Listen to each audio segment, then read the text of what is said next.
मीरपुर नाम के शहर में तेजस अपनी पत्नी नीरू के साथ रहता था। पति पत्नी दोनों ही नौकरी करते थे। एक दिन तेजस गांव अपनी माँ के पास फोन करता है। हेलो, प्रणाम माँ।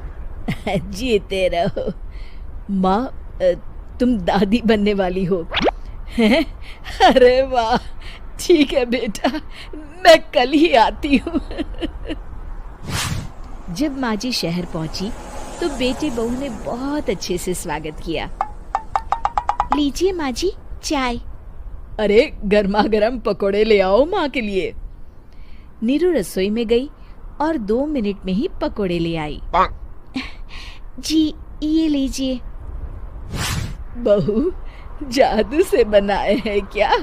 अभी तो रसोई में गई थी। यम्मी।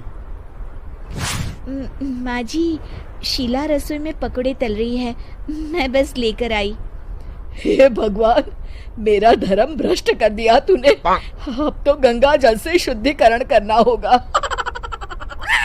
दूसरे दिन, माँ जी मैंने नाश्ता बना दिया है, ऑफिस जा रही हूँ। पर अभी तो घर का सारा काम पड़ा है। शीला आती ही होगी, झाड़ू पोछा बर्तन कपड़े वो सब कर लेगी। हमारे जमाने में घर का सारा काम हम ही करते थे। जी माँ जी, आप बहुत होशियार हैं, मैं घर ऑफिस दोनों नहीं संभाल पाती। तो जरूरत क्या है घर से बाहर जाकर चाकरी करने की? वैसे भी घर का काम खुद करने से घर में बरकत आती है, समझी? पर माँ जी। पर वर कुछ नहीं, इस महीने की पगार मिले फिर ऑफिस बंद है। हाँ।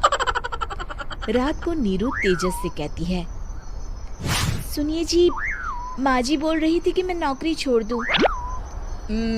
वैसे ठीक ही तो है, अभी तुम्हें आराम की जरूरत है। फिर भी आराम कहाँ, शीला को छुड़ाने के लिए बोल रही थी। तो अब 24 घंटे में इतना काम तो कर ही सकती हो। पर जॉब पसंद है मुझे, घर पर मन नहीं लगेगा। अगले दिन जब दोनों ऑफिस के लिए निकल रहे थे, मेरी तो कोई कीमत ही नहीं है इस घर में। माँ जी, आजकल महंगाई बहुत है, रहन सहन भी बदल गया है, दोनों नौकरी करते हैं तभी ठीक रहता है। अच्छा, तू कहना क्या चाहती है? मेरा बेटा तुझे बिठा के खिला नहीं सकता? तू ही इस घर का खर्च चला रही है, हैं? नहीं माँ जी, मेरा वो मतलब नहीं था। मतलब खूब समझती हूँ, ये बाल धूप में सफेद नहीं किए मैंने। हाँ। अब तो ये रोज का काम हो गया था। तेजस भी रोज की झिकझिक से परेशान हो गया था। एक दिन उसने कहा, नीरू, वैसे भी तुम्हें मैटरनिटी लीव मिलने वाली है, तो अभी से ही छुट्टी ले लो। पर क्या, मेरी सैलरी अच्छी खासी है। आखिर नीरू ने रिजाइन कर दिया। जब बच्चा हुआ तो घर में सब बहुत खुश हुए। कुछ दिनों बाद तेजस फाइल देख रहा था। क्या हुआ तेजस, कुछ परेशान लग रहे हो? हाँ, वो हमारी जितनी सेविंग्स थी वो तो हॉस्पिटल में और छठी के फंक्शन में खत्म हो गई है नीरू। और अभी वैसे मंदी चल रही है तो मैं बोल रही थी कल मुन्ना को हेपेटाइटिस का टीका लगवाना है। नीरू, क्या पोस्टपोन नहीं कर सकते? नहीं जी, बिल्कुल नहीं। अब तेजस को समझ में आ रहा था कि उससे गलती हुई है। पैसों की कमी का असर घर के माहौल पर भी पड़ रहा था। अगले दिन, बेटा मेरा चश्मा और ये दवाइयाँ ले आना, पर्चा देते हुए माँ जी ने कहा। जी। तेजस, मुन्ना के लिए दूध का डिब्बा और डायपर भी ले आना, और ये किराने के सामान की लिस्ट है, इसे भी लाना है। तेजस गुस्से में लिस्ट मरोड़कर फेंकता है और चिल्लाता है, पैसे क्या पेड़ पर उगते हैं? ये ले आना, वो ले आना।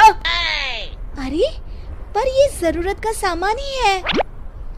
वो गुस्से में बिना कुछ कहे ऑफिस चला गया।